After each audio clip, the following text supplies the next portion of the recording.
Mendengar ucapan Mahiru, membuat Amane terkejut karena Mahiru yang ingin memasak untuknya. Hanya dengan syarat, Amane yang harus menanggung setengah biaya masakan. Amane menanyakan Mahiru yang tidak merasa bahaya, namun Mahiru langsung memberitahukan jika Amane berani macam-macam, akan ada 2 telur yang pecah oleh ulti yang ia miliki. Ditambah, ternyata Mahiru telah mempertimbangkan resiko yang ada. Selain itu, Mahiru merasa yakin dirinya bukanlah tipe gadis yang disukai oleh Amane. Setelah memastikan bahwa Amane adalah tipe pria yang main aman, Amane pun hanya bisa berterima kasih atas pendapat itu. Dan sejak saat itu, Mahiru selalu datang untuk memasak di kamarnya. Hanya dengan syarat berbagi setengah biaya makanan, ditambah biaya jasa. Dan jika tidak bisa makan bersama, maka mereka harus mengabari 1 hari sebelumnya. Tidak hanya memasak, semua urusan rumah tangga yang lain juga mereka bagi bersama. Mahiru yang akan memasak meminta Amane untuk menunggu di ruang tamu. Amane pun menurutinya karena tidak ada yang bisa ia bantu soal masakan. Mahiru pun senang karena akan pusing baginya jika ada orang yang mondar-mandir di belakangnya.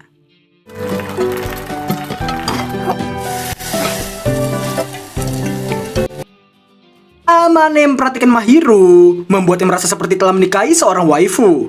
Mahiru yang menyadarinya, langsung menegur Amane yang seolah tengah memikirkan sesuatu yang aneh-aneh. お待たせしました。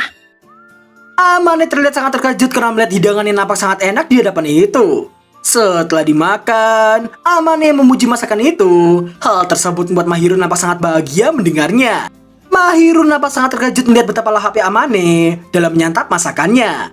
Yang mana bagi Amane itu adalah bentuk penghormatannya kepada hidangan yang sangat lezat. Mahiru pun membenarkannya. Di saat Amane berkata lebih baik menunjukkan perasaan yang sebenarnya, yang mana itu akan membuatnya jauh lebih nyaman. そうですね。 Setelah selesai, ternyata mereka yang mencuci piring bersama. Singkat cerita, karena Amane yang terus mempertanyakan Mahiru yang setuju memasak untuknya, hal itu membuat Mahiru mengancam tidak akan memasakkan makanan lagi untuknya. Mendengar yang membuat Amane meminta maaf dan memohon untuk terus dimasakkan makanan. Mahiru yang tersenyum pun memintanya untuk menerima niat baiknya itu. じゃあ素直に受け取ってください。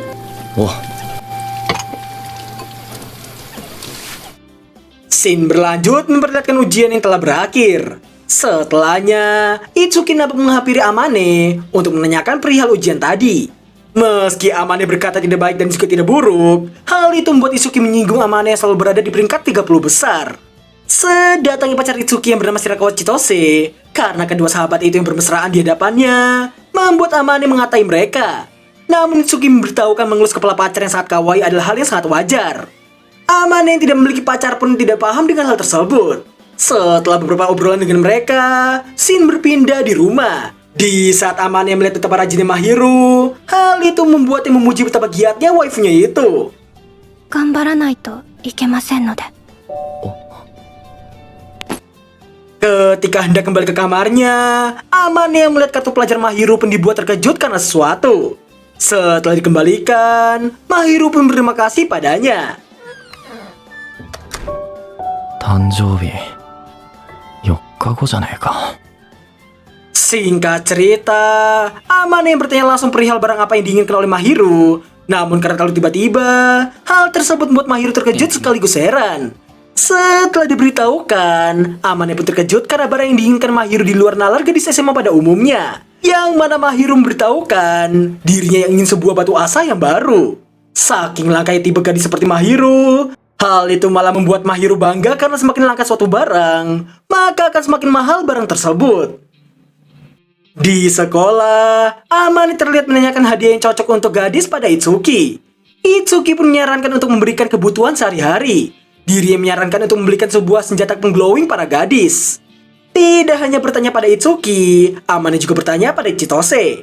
Di saat Chitose penasaran ciri-ciri gadis itu, namun Itsuki menolak memberitahukannya. Dan pada akhirnya, karena Chitose menyarankan untuk membeli sebuah boneka, meski Amane tertarik, akan tetapi akan aneh baginya jika laki-laki sepertinya membeli sebuah boneka. Mendengar sontak saja membuat Chitose mengatai Amane yang sangat pengecut. Karena tak ingin dianggap aneh, Amane nampak memohon pada Chitose untuk berbelanja bersamanya. 一緒に一緒に。買い物。好付き合ってください。 Melihat Amane menunduk kepadanya, membuat Chitose spontan mengambil kesempatan dalam kesempitan. Dirinya ingin dibelikan krep spesial sebagai gantinya. Amane tak punya pilihan lain, hanya bisa menerima keinginan Chitose itu. Scene berlanjut memperlihatkan Amane yang tengah memperhatikan Mahiru. Dirinya kemudian memberanikan diri untuk duduk di sebelahnya. Tak lama kemudian, やる。何ですかこれ。誕生日なんだろ。 melihat Amane memberikan hadiah padanya, Mahiru pun terkejut sekaligus heran karena padahal dirinya tidak pernah memberitahukan siapapun perihal ulang tahunnya. Amane pun memberitahukan dirinya yang tahu dari kartu pelajar Mahiru yang kapan hari tertinggal. Mahiru kemudian terlihat seperti menolak hadiah dari Amane karena dirinya saja tidak pernah merayakan hari ulang tahunnya sendiri. Melihat wajah Mahiru yang kesal dengan ulang tahunnya sendiri, hal tersebut membuat Amane tetap memberikannya dengan alasan itu adalah tanda terima kasih karena telah terus membantunya. Melihat keseriusan Amane, membuat Mahiru tak punya pilihan lain selain menerimanya. Setelah Mahiru mengambil salah satu hadiah, yang mana hadiah pertamanya ialah sebuah krim glowing kulit, Mahiru pun langsung berterima kasih padanya. Dan hadiah kedua ialah sebuah boneka beruang. Amane memintanya untuk membuangnya jika tidak menyukainya. そんなことしません。 Mengira Mahiru yang akan membuang barang yang tidak berguna, namun Mahiru memberitahukan diri tidak melakukan hal yang kelewatan seperti itu. Dirinya akan menjaga dan menghargai boneka pemberian Amane dengan sepenuh hati.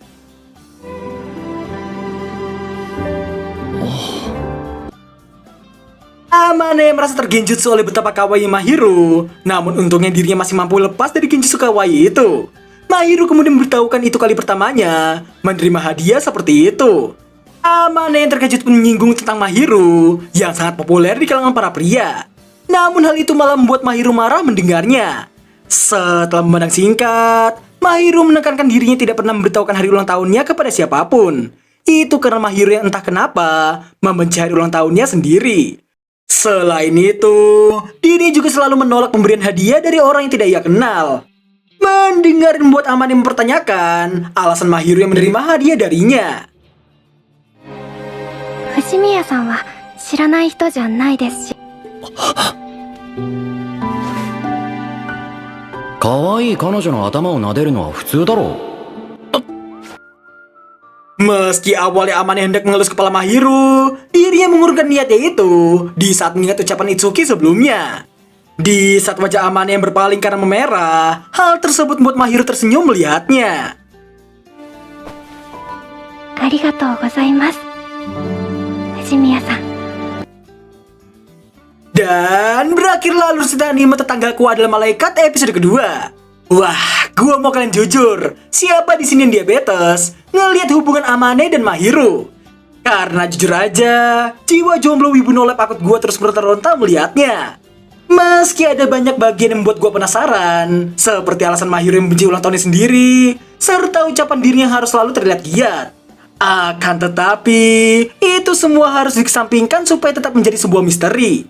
Untuk itu, gua auto memberikan rating 9,9/10 untuk kadar diabetes yang diberikan.